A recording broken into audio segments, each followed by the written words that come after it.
The wounded sky the morning broke cold and gray over the Whisperwind Valley. Callum Reed stood on his porch, watching storm clouds gather above the jagged peaks that ringed his homestead. He had lived alone in this remote corner of the frontier for 5 years now, ever since his brother's family had moved back to the settled territories. The solitude suited him. Out here, a man could think. Out here, the world made sense. The cattle were restless in their pen. Callum noticed it immediately. They pressed against the far fence, their eyes rolling white with fear.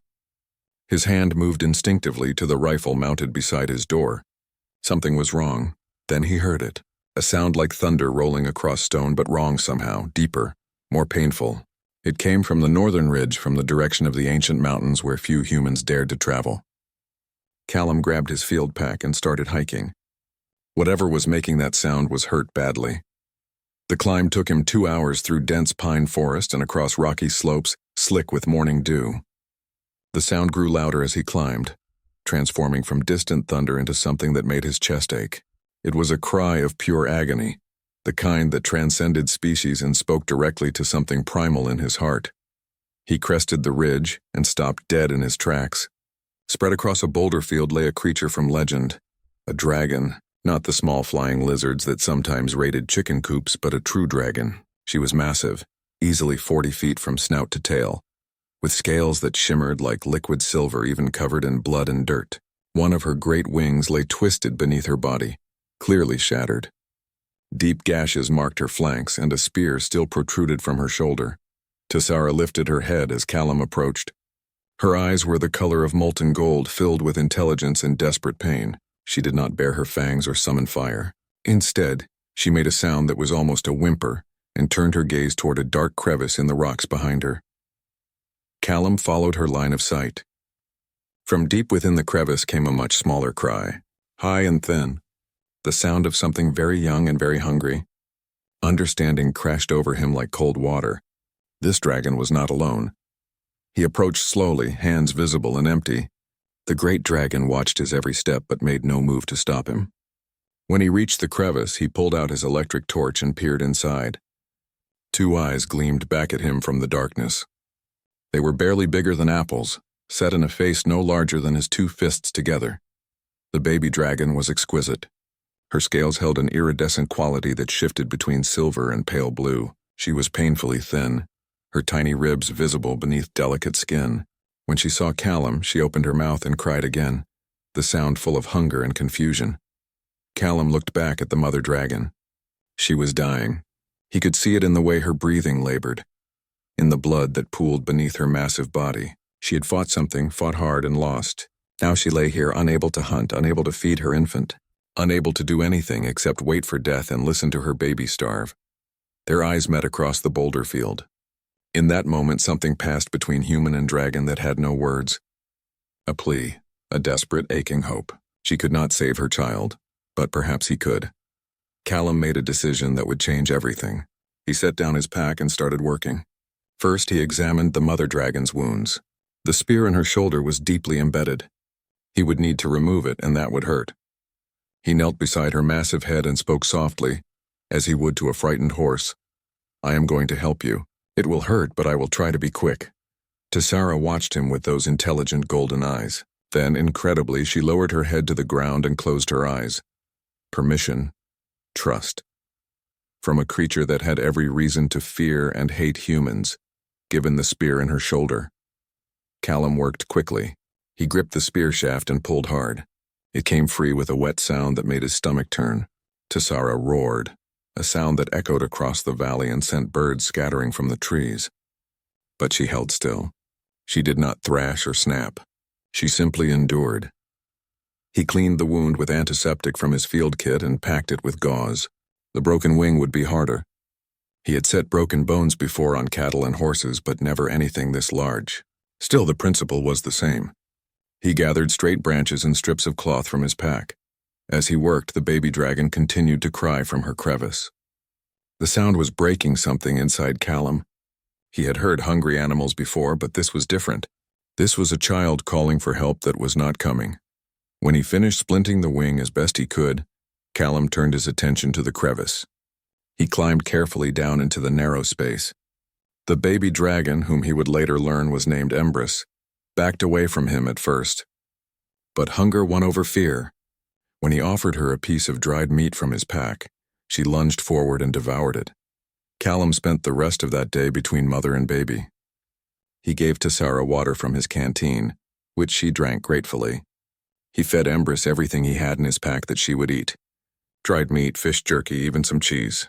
The baby ate desperately, her tiny belly swelling. As sunset painted the sky in shades of orange and red, Callum built a small fire. Tessara watched him work with those penetrating golden eyes. There was something unsettling about her gaze. It was too aware, too knowing. This was not merely an animal.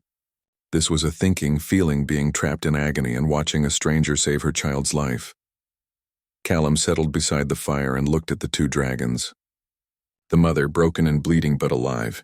The baby, fed for the first time in days, sleeping peacefully with her tiny head resting on Callum's boot. He had no plan beyond keeping them alive through the night. He had no idea what he had truly begun. Bonds beyond species, the first week was the hardest. Callum moved his camp to the ridge, refusing to leave his patients alone for more than a few hours at a time. He made daily trips down to his homestead to gather supplies and check on his cattle, then climbed back up with packs full of food, medicine, and water. Tessara's fever broke on the third day. Callum had stayed awake through 2 nights, cooling her scales with wet cloths and forcing antibiotics down her throat. When her golden eyes finally opened clear and focused, he felt a wave of relief so strong it nearly knocked him down. Empress grew stronger with each feeding. The baby dragon followed Callum everywhere now, chirping and stumbling on legs that were still learning coordination. She was endlessly curious, investigating his boots, his pack, even trying to eat his gloves. Callum found himself smiling more than he had in years. On the 8th day, everything changed. Callum was checking Tessara's wing splint when he heard a voice behind him. Well, this is not something you see every day. He spun around, hand going to his knife. A woman stood at the edge of the boulder field, her auburn hair pulled back in a practical braid. She wore travel-stained clothes and carried a leather satchel covered in sketches and notes. Her hazel eyes were wide with wonder as she stared at the dragons. "Easy there," she said, raising her hands. "I am not here to cause trouble. My name is Jessa Thorne. I am a naturalist documenting the wildlife in these mountains. I heard some very interesting rumors in the valley about a homesteader who was spending all his time on the North Ridge." Callum did not lower his knife. "You need to leave now." "Are you seriously keeping a dragon as a patient?" Jessa took a step closer, her academic curiosity overriding any sense of danger. "Do you have any idea how rare this is? There has not been a documented case of sustained human contact with true dragons in over 50 years. Tessara raised her head and rumbled a warning. Empress scurried behind Callum's legs, peeking out nervously at the stranger. Jessa stopped, but her eyes were bright with excitement. "She is protecting you. The mother dragon is actually protecting a human. This is remarkable. I have to document this. You will do no such thing," Callum said firmly. "These creatures need peace and privacy to heal. The last thing they need is people knowing they are here." Jessa met his eyes, and he saw something shift in her expression.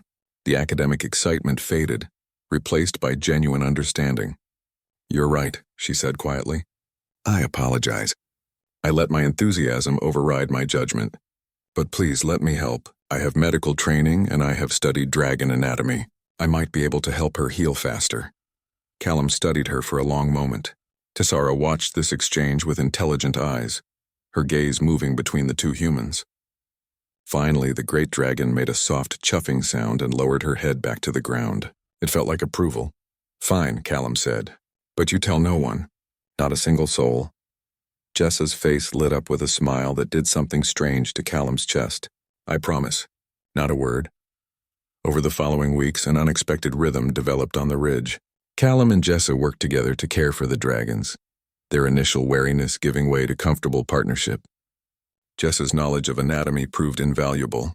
She adjusted Tessara's wing splint to promote better healing and created a nutritional plan for Empress that helped the baby dragon grow at a remarkable rate. But it was more than just the work that drew them together. In the quiet moments, sitting by the fire while the dragons slept, Callum and Jessa talked. Really talked in a way Callum had not done with another person in years. Jessa told him about her travels, about the wonders she had documented across a dozen frontier worlds. She spoke with passion about the interconnectedness of all living things, about the beauty of understanding rather than fearing the unknown. Callum found himself sharing things he had never told anyone. His reasons for coming to the frontier, the loneliness he pretended not to feel, the dreams he had given up. One evening, as they worked together to clean Tessara's healing wounds, their hands brushed. Both froze. The touch lingered a moment too long to be accidental. When Callum looked up, Jessa was already looking at him, her hazel eyes soft in the firelight. "I should not stay much longer," she said quietly. "I have commitments, other research sites waiting." "I know," Callum replied, though something in his chest tightened at the thought. But she did stay. Days turned into another week. The professional distance between them dissolved gradually, replaced by something neither was quite ready to name. They sat closer by the fire. Their conversation stretched late into the night. When Jessa laughed at something Callum said, he found himself trying to make her laugh again. Tessara watched all of this with those knowing golden eyes. Sometimes Callum caught the dragon studying him and Jessa with an expression that seemed almost sad. It puzzled him. The dragon's wounds were healing well. Her wing was mending straight. In another few weeks she would be able to fly again. Empress, meanwhile, had become a source of constant entertainment. The baby dragon had tripled in size and developed a playful personality. She loved to steal Callum's hat and fly short distances with it, clutched in her claws.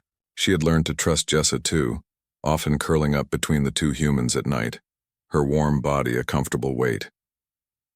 One afternoon, Callum was gathering firewood when he heard Jessa laugh. He turned to see her dancing around the campfire with Empress, the baby dragon hopping on her hind legs in what looked like an attempt to mimic her movements. The sight was so absurd and so perfect that Callum could not help but laugh too. Jessa looked up at the sound and smiled at him. A real smile, full of joy and something deeper. She walked over to where he stood, leaves tangled in her hair from playing with Empress. "This place," she said softly. "These creatures, I have never felt more alive." Callum reached up and gently pulled a leaf from her hair. His hand lingered near her face. "Stay," he said. "Just a while longer." "Callum." Her voice held warmth and longing. He cupped her face with his calloused hand, his thumb brushing across her cheek. The world seemed to narrow to just the two of them. Slowly, giving her every chance to pull away, he leaned down and kissed her.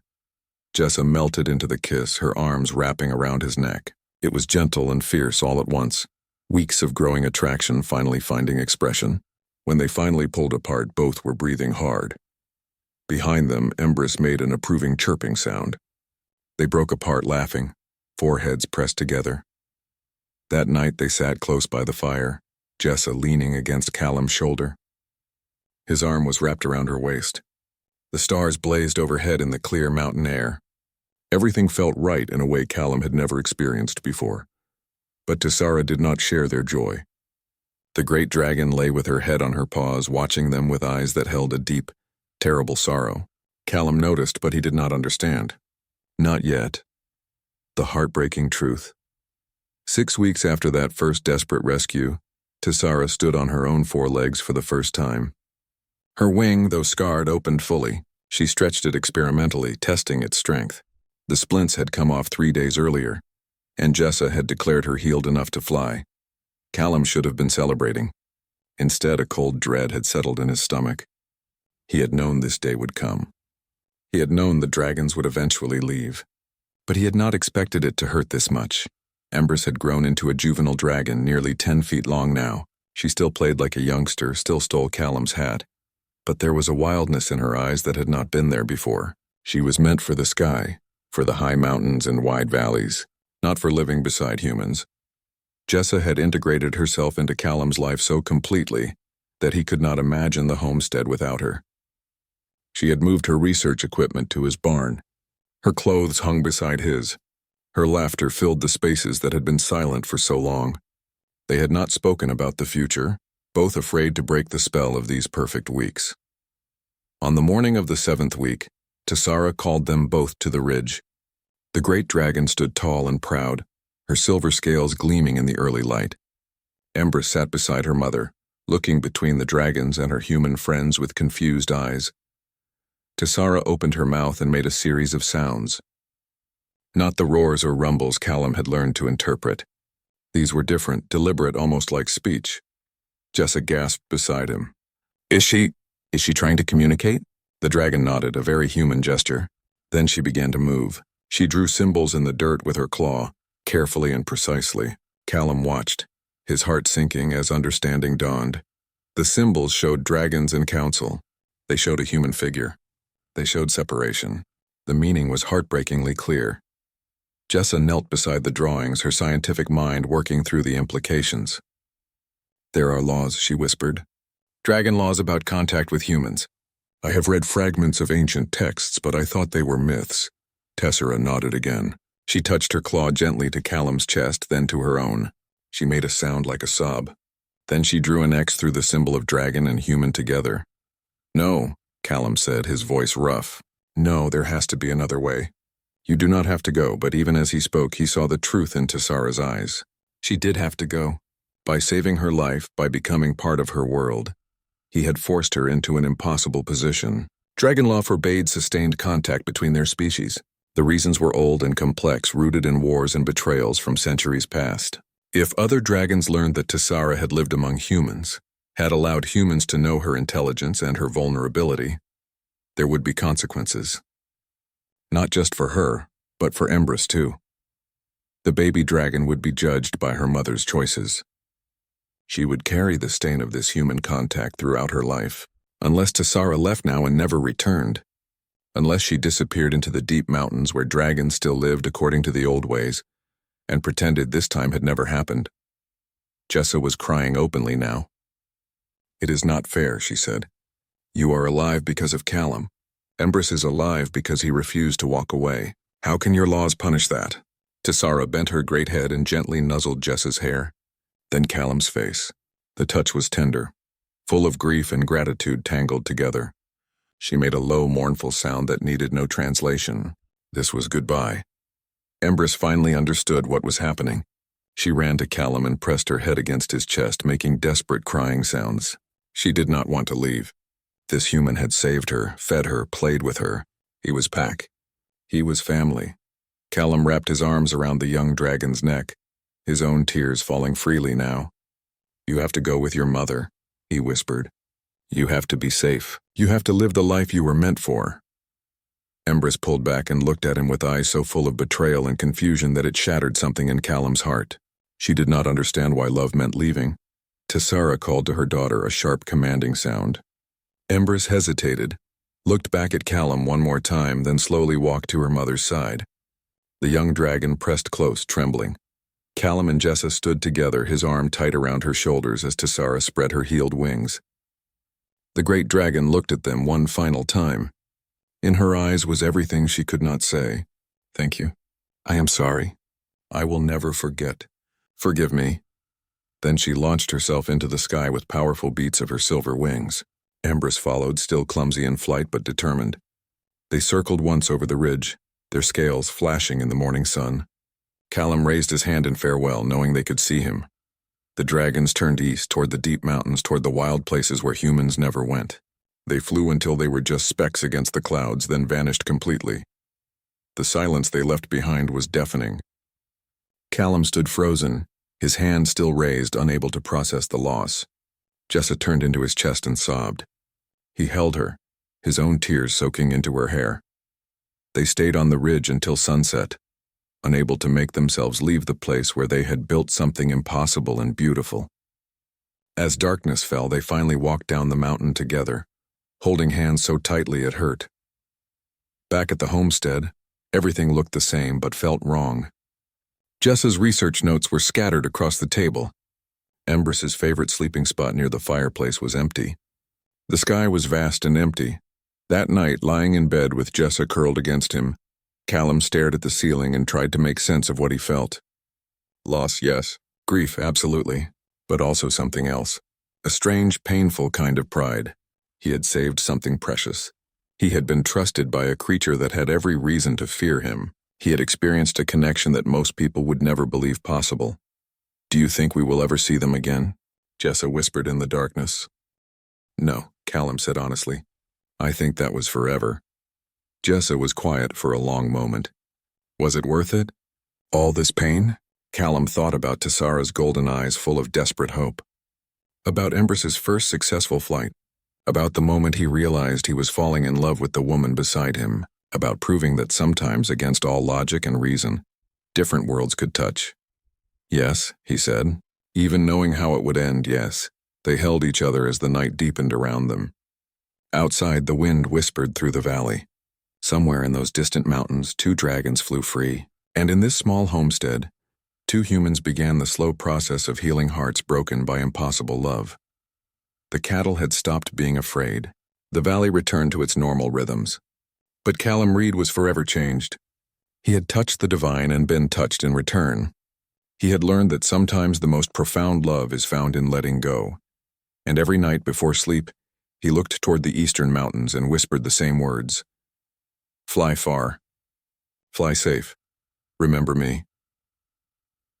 In the mountains where dragons gathered in secret councils, a silver dragon with a scarred wing told a story that would be passed down through generations. A story of a human who saved her life and asked for nothing in return.